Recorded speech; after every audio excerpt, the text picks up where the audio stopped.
નમસ્કાર વિદ્યાર્થી મિત્રો, કેમ છો? મજામાં? ધોરણ 8 વિજ્ઞાન ચેપ્ટર નંબર 7 વનસ્પતિઓ અને પ્રાણીઓનું સંરક્ષણ, એની અંદર ક્વેશ્ચન નંબર 9, જાતિ એ કેવા સજીવોની વસ્તીનો સમૂહ છે? જાતિ એ કેવા સજીવોની વસ્તીનો સમૂહ છે? કે જાતિ એ એકબીજા સાથે આંતર પ્રજનન કરી શકે એવા સજીવોની વસ્તીનો સમૂહ છે. શું છે? તો કે આંતર પ્રજનન કરી શકે એવા સજીવોનો સમૂહ, જેને કહેવાય જાતિ. અભયારણ્યમાં શાના પર સંપૂર્ણ પ્રતિબંધ છે? તો કે અભયારણ્યમાં પ્રાણીઓને પકડવા પર તેમજ તેમના શિકાર પર સંપૂર્ણ પ્રતિબંધ છે. એટલે કે પ્રાણીઓને પકડવાના નહીં, અને બીજું કે એનો શિકાર ન કરવા પર પ્રતિબંધ છે. ત્યારબાદ 11મું, પંચમઢી જૈવાવરણ આરક્ષિત વિસ્તારમાં આવેલા 2 વન્ય પ્રાણી અભયારણ્યના નામ આપો. પંચમઢી જૈવાવરણની અંદર આવેલા 2 વન્ય પ્રાણી અભયારણ્ય, તો કે એક બોરી અને બીજું છે પંચમઢી. બરાબર છે. આ બંને વિસ્તાર જે છે આરક્ષિત વિસ્તાર, એ ક્યાંના છે? તો કે પંચમઢી જૈવાવરણના આરક્ષિત વિસ્તાર છે. તો ચાલો ત્યાર પછી પેજ નંબર 66 પર આવી જાઓ. પેજ નંબર 66 પર 12મો પ્રશ્ન, કે પંચમઢી આરક્ષિત વિસ્તારની વનસ્પતિ સૃષ્ટિ જણાવો. પંચમઢી આરક્ષિત વિસ્તાર જે છે એની અંદર વનસ્પતિ સૃષ્ટિ કઈ છે? તો કે સાલ, સાગ, જંગલી, આંબો, જાંબુ, હંસરાજ અને અર્જુન. આ દરેક શું છે? તો કે પંચમઢી આરક્ષિત વિસ્તારની વનસ્પતિ સૃષ્ટિ. ત્યારબાદ તો કે પંચમઢી આરક્ષિત વિસ્તારની પ્રાણી સૃષ્ટિના કેટલાક પ્રાણીઓના નામ. હવે એની અંદર એટલે કે પંચમઢી આરક્ષિત વિસ્તારની અંદર આવેલા પ્રાણીઓ, તો કે ચિકારા, નીલગાય, ભસ્તુ હરણ, ચિત્તલ, દીપડો, વરુ અને જંગલી કૂતરો. આ દરેકે દરેક શું છે? તો કે પંચમઢી આરક્ષિત વિસ્તારના પ્રાણીઓ. બરાબર છે. ત્યારબાદ સ્થાનિક જાતિઓ કોને કહેવાય છે? સ્થાનિક જાતિઓ, જો તમે રાજકોટમાં રહેતા હોય તો તમે રાજકોટની સ્થાનિક જાતિઓ, જુનાગઢમાં રહેતા હોય તો જુનાગઢની સ્થાનિક જાતિ. બરાબર છે. તો કોઈ એક જ ક્ષેત્રમાં વિશિષ્ટ રૂપે જોવા મળતી વનસ્પતિઓ અને પ્રાણીઓની એવી જાતિઓ કે જે અન્ય વિસ્તાર પ્રાકૃતિક રૂપે જોવા મળતી નથી, તો તેને સ્થાનિક જાતિઓ કહે છે. એટલે કે જે કોઈ વિસ્તાર રહેલો છે તો એ વિસ્તારની અંદર ચોક્કસ જાતિઓ હોય. બરાબર છે. જે એવી જાતિઓ બીજે ક્યાંય જોવા ન મળતી હોય તો આવા વિસ્તારોને શું કહેવાય? સ્થાનિક જાતિઓ કહે છે. આવા વિસ્તારની અંદર રહેતા વનસ્પતિ છે, પ્રાણી છે કે કોઈ અન્ય જાતિ હોય તો એને સ્થાનિક જાતિઓ કહેવાય. ત્યારબાદ પ્રોજેક્ટ ટાઈગર શું છે? પ્રોજેક્ટ ટાઈગર શું છે? તો કે સરકાર દ્વારા વાઘના સંરક્ષણ દ્વારા વાઘની વસ્તીની જાળવણી કરવાની યોજના અમલમાં મૂકી છે અને તેને પ્રોજેક્ટ ટાઈગર કહે છે. બરાબર છે. પ્રોજેક્ટ ટાઈગરનો મતલબ શું? તો કે સરકાર દ્વારા જે વાઘ રહેલા છે, એટલે કે જે વાઘ રહેલા હોય જંગલની અંદર, તો એ વાઘની જાળવણી માટે જે સરકાર દ્વારા યોજના બહાર પાડવામાં આવેલી છે, તો આવી યોજનાને કહેવાય પ્રોજેક્ટ ટાઈગર. બરાબર છે. ત્યાર પછી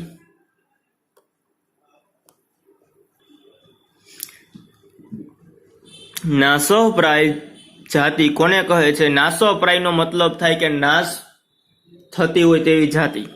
તો કે જે જાતિના સજીવોની સંખ્યા એક નિર્ધારિત સીમાથી ઓછી થઈ હોય અને લુપ્ત થઈ શકે તેને નાશપ્રાય જાતિ કહે છે. આપણે અત્યારે ગીરની જ વાત કરીએ તો ગીરની અંદર સિંહ જે છે એની સંખ્યા જો એકાએક ઘટવા લાગે તો એનો મતલબ શું? તો કે એ જાતિ જે છે લુપ્ત થતી જાય છે. શું થતી જાય છે? લુપ્ત. પછી કાળિયા હરણ છે તો એની જાતિ લુપ્ત થતી જાતી હોય. તો આવી જાતિઓ જ્યારે લુપ્ત થતી જાય તો એને કહેવાય નાશપ્રાય જાતિ. કેવી કહેવાય? નાશપ્રાય. સમજાણું? ત્યાર પછી ભારતમાં વન સંરક્ષણ અધિનિયમ શા માટે છે?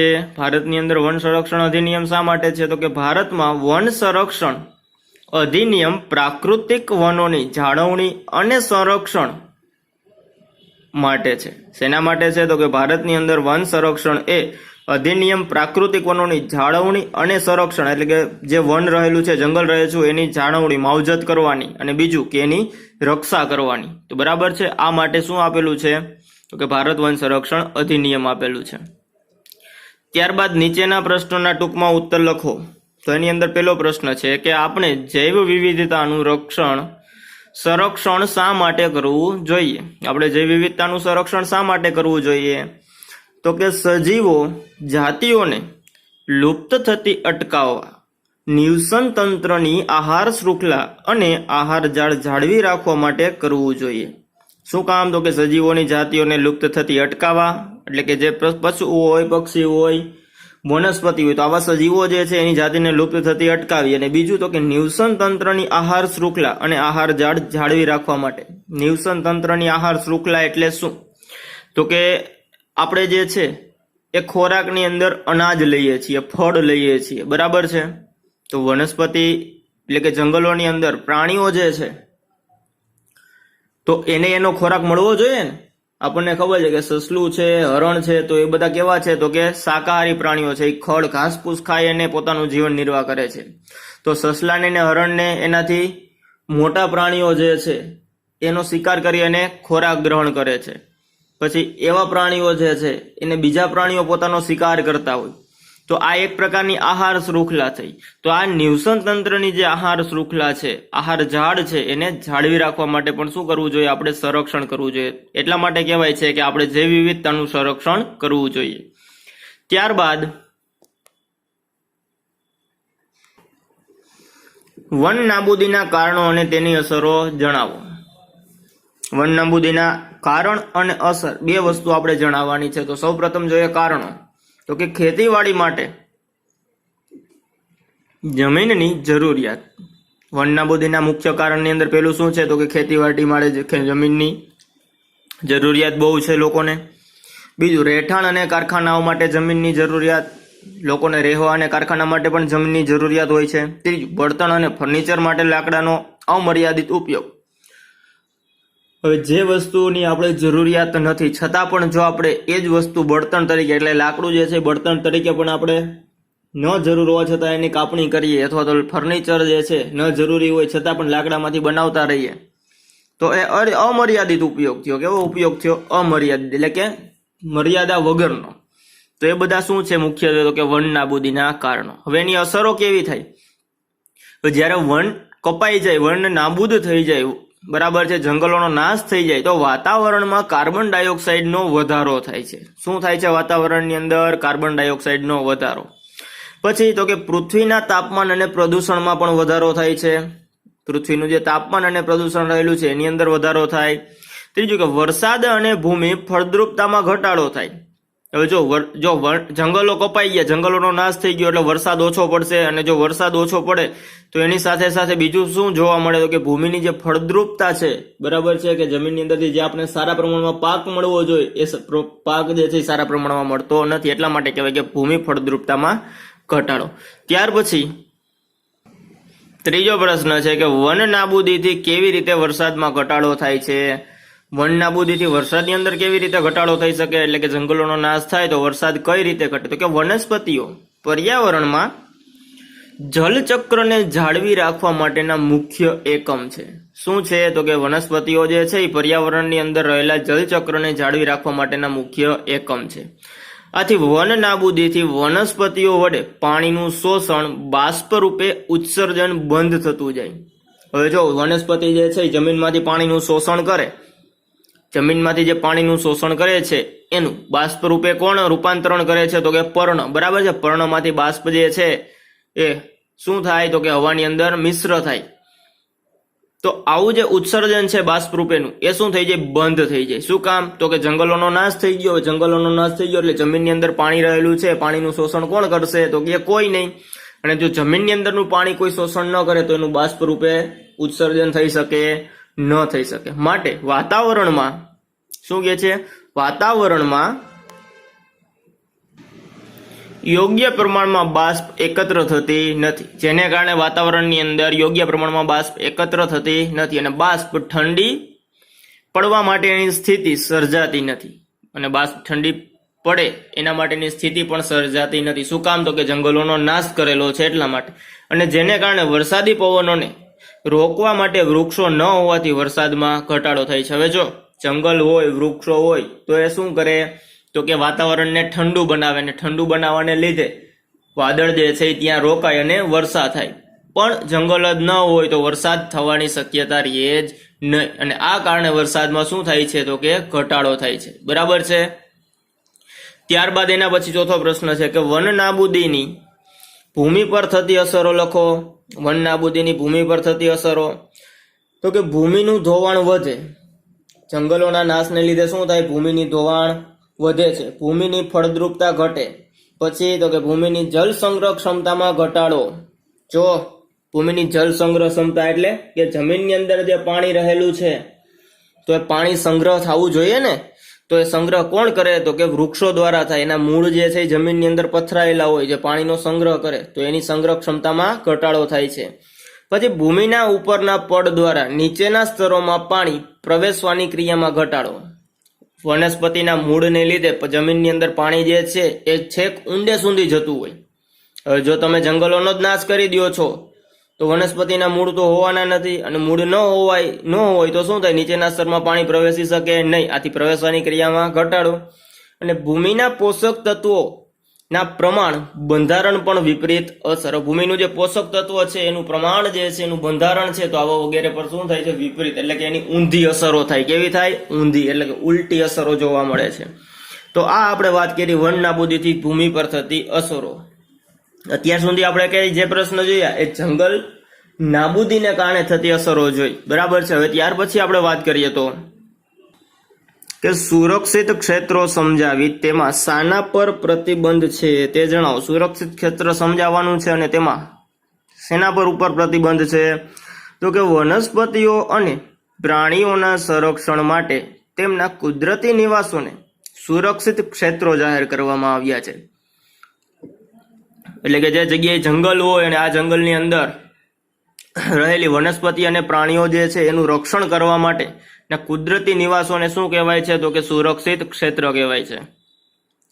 અભયારણ્યો, રાષ્ટ્રીય ઉદ્યાન અને જૈવાવરણ આરક્ષિત વિસ્તાર એ સુરક્ષિત ક્ષેત્ર છે. તો આ જે આવા એટલે કે અભયારણ્યો છે, રાષ્ટ્રીય ઉદ્યાન છે અને જૈવાવરણ આરક્ષિત વિસ્તાર રહેલો છે, તો આવા વિસ્તારો જે છે એને સુરક્ષિત ક્ષેત્ર કહે છે. અને તેમાં વૃક્ષારોપણ, પછી ખેતી, ચરાઈ, વૃક્ષોની કટાઈ, શિકાર વગેરે પ્રવૃત્તિઓ પર પ્રતિબંધ હોય છે. ખબર પડી ગઈ સેના ઉપર પ્રતિબંધ હોય. અને સુરક્ષિત ક્ષેત્ર કોને કહેવાય? જંગલોની અંદર શું નહીં કરવાનું? તો કે ખેતી નહીં કરવાની, ચરાઈ નહીં કરવાની, વૃક્ષોની કટાઈ નહીં કરવાની, શિકાર નહીં કરવાનો, વૃક્ષોનું રોપણી એટલે કે વૃક્ષારોપણ નહીં કરવાનું, બરાબર છે. વૃક્ષો વાવવાના નહીં. સમજાણું? જો આવી વગેરે બાબતો પર શું છે? સુરક્ષિત ક્ષેત્રોની અંદર પ્રતિબંધ રહેલો છે. ત્યાર પછી આપણે વન્યજીવોનું રક્ષણ કેવી રીતે કરવું જોઈએ? તો કે આપણે વન્યજીવોનું રક્ષણ કેવી રીતે કરવું જોઈએ? તો કે વન્યજીવોના રક્ષણ માટે વિશિષ્ટ આરક્ષિત વિસ્તારો નક્કી કરવામાં આવે છે. વ્યક્તિગત રીતે વૃક્ષોની કાપણી, શિકાર કે પજવણી અટકાવવામાં આવે છે. શું કરવામાં આવે છે? તો કે જે આપણે વન્યજીવોનું રક્ષણ કેવી રીતે કરી શકીએ? તો કે વન્યજીવોની અંદર રક્ષણ માટે વિશિષ્ટ આરક્ષિત વિસ્તારો છે. તો આરક્ષિત વિસ્તારો જે નક્કી કરવામાં આવે છે ત્યાં વ્યક્તિગત રીતે વૃક્ષોની કાપણી ન કરવી જોઈએ, ત્યાં જઈ શિકાર ન કરવો જોઈએ, અથવા તો એની પજવણી એટલે કે એ લોકો જે રીતે રહે છે એની અંદર આપણે કોઈ રોકટોક કરવી જોઈએ નહીં. તો આવી પજવણી અટકાવવામાં આવે છે. અને સરકાર દ્વારા વન્યજીવોની સુરક્ષા માટે તૈયાર કરવામાં આવેલા નિયમ, પદ્ધતિ અને યોજનાઓનો અમલ કરવામાં આવે છે. વન્યજીવોની સુરક્ષા માટે જે તૈયાર કરવામાં આવેલા નિયમો હોય, પદ્ધતિઓ હોય, યોજનાઓ હોય, તો એના પર સંપૂર્ણપણે શું કરવું જોઈએ? અમલ કરવો જોઈએ. ચોથું, જંગલમાં કે જંગલની આસપાસ રહેતા લોકો વન્યજીવોની સુરક્ષાને ધ્યાનમાં રાખી તેમની જરૂરિયાતો પૂરી કરે છે. શું કરે? તો કે જંગલની આસપાસનો રહેતા લોકો જે છે એ વન્યજીવોની સુરક્ષાને ધ્યાનમાં રાખી અને તેમની જરૂરિયાતો પૂરી કરતા હોય. એટલે કે વન્યજીવોની અંદર જો જંગલોની અંદર જે વન્યજીવો રહેતા હોય એને પાણીની જરૂરિયાત હોય તો આસપાસના લોકો શું કરે છે? તેને પાણી પહોંચાડવાનું કાર્ય કરે છે. શું કામ? તો કે એને પાણીની જરૂરિયાત છે, અને જો એને પાણીની જરૂરિયાત પડે અને અંદર ન મળે તો એ શું કરે? પાણી માટે ક્યાં આવવાના છે? તો કે જે રહેઠાણવાળા વિસ્તારો છે ત્યાં, બરાબર છે, ત્યાં ન આવે એટલા માટે શું કરે? તો કે જંગલની અંદર જ એને પાણી પૂરું પાડે. તો આવી રીતે એની સુરક્ષાને ધ્યાનમાં રાખી અને તેમની જરૂરિયાતો પૂરી કરે છે. ત્યાર પછી જૈવાવરણ આરક્ષિત વિસ્તાર વિશે ટૂંકમાં સમજાવો. જૈવાવરણ આરક્ષિત વિસ્તાર વિશે ટૂંકમાં સમજાવવાનું છે. તો કે જૈવાવરણના રક્ષણ માટે જૈવાવરણ આરક્ષિત વિસ્તાર બનાવવામાં આવ્યા છે. શું કરવામાં આવેલું છે? તો કે જૈવાવરણ આરક્ષિત વિસ્તાર બનાવવામાં આવ્યા છે. બીજું તો કે જૈવાવરણ આરક્ષિત વિસ્તાર વન્ય વનસ્પતિ અને વન્ય પ્રાણીઓ તેમજ તે વિસ્તારના આદિવાસીઓના પારંપરિક જીવન નિર્વાહ માટેના વિશાળ સુરક્ષિત વિસ્તાર છે. જૈવાવરણ આરક્ષિત વિસ્તાર શું છે? તો કે જો ત્યાં રહેલી વનસ્પતિ, વન્ય પ્રાણી અને તેમજ તે વિસ્તારના આદિવાસીઓના પારંપરિક જીવન નિર્વાહ માટેનો વિશાળ સુરક્ષિત વિસ્તાર છે. અને આ વિસ્તારની જૈવ વિવિધતા અને સંસ્કૃતિને જાળવી રાખવામાં જૈવાવરણ આરક્ષિત વિસ્તાર સહાયક છે. આ લોકોની અંદર વનસ્પતિ હોય કે આદિવાસી હોય કે વન્ય પ્રાણી હોય તો એની સંસ્કૃતિ, એની જૈવ વિવિધતા જાળવી રાખવામાં શું છે? જૈવાવરણ એ આરક્ષિત વિસ્તાર તરીકે સહાયક છે. અને પંચમઢી જૈવાવરણ આરક્ષિત વિસ્તાર તેનું ઉદાહરણ છે. આ પંચમઢી આરક્ષિત વિસ્તાર જે છે, પંચમઢી જૈવાવરણ વિસ્તાર જે છે એ શું છે? એનું ઉદાહરણ છે. બરાબર છે, કે જેની અંદર શું છે? તો કે વનસ્પતિઓ છે, વન્ય વનસ્પતિ, વન્ય પ્રાણીઓ અને સાથે સાથે આદિવાસીઓ પણ ત્યાં પોતાની સંસ્કૃતિ, જે વિવિધતા સાથે શું કરે છે? રહેતા હોય છે. બરાબર છે, અહીંયા સુધી ક્લિયર? તો ચાલો એના પછીના પેજ ઉપર આવી જાઓ, પેજ નંબર 68 પર. 8મું કે વન્ય પ્રાણી અભયારણ્ય એટલે શું? ભારતીય અભયારણ્યોમાં કયા વિસ્તારો છે? તો કે વન્ય પ્રાણી અભયારણ્ય વન્ય પ્રાણીઓ સુરક્ષિત તેમજ સંરક્ષિત રહે તેવા કેટલાક વિસ્તારો, જેને કહેવાય વન્ય પ્રાણી અભયારણ્ય. ભારતીય અભયારણ્યોમાં મોટા સપાટ જંગલો, પહાડી જંગલો, મોટી નદીઓના મુખ ત્રિકોણ પ્રદેશની ઝાડીવાળી જમીન અથવા તો ઝાડી વિસ્તારો છે. આ દરેકે દરેક જે છે એ વન્ય પ્રાણીના અભયારણ્ય વિસ્તારો જ કહેવાય. શું કહેવાય? વન્ય પ્રાણીના અભયારણ્ય વિસ્તારો. ક્યાં ક્યાં? તો કે જો સપાટ જંગલો, પહાડી જંગલ, મોટી નદીઓના મુખ ત્રિકોણ પ્રદેશ, બરાબર છે, પછી ઝાડીવાળી જમીન અથવા તો ઝાડી વિસ્તારો. આ દરેકે દરેક જે રહેલું છે સ્થળ, આ દરેક સ્થળ શું છે? ભારતીય વન્ય અભયારણ્યોના વિસ્તાર. બરાબર છે. અને વન્ય પ્રાણી અભયારણ્ય શું કહેવાય? તો કે જે અભયારણ્ય વન્ય પ્રાણી સુરક્ષિત તેમજ સંરક્ષિત હોય રહે તેવા કેટલાક વિસ્તાર, એટલે કે સુરક્ષિત રીતે એમાંની અંદર વન્ય પ્રાણીઓ રહી શકે તો એવા વિસ્તારોને કહેવાય વન્ય પ્રાણી અભયારણ્ય. ત્યાર પછી 9મું કે કયા પ્રાણીઓ લુપ્ત થવાનો ભય વધારે છે?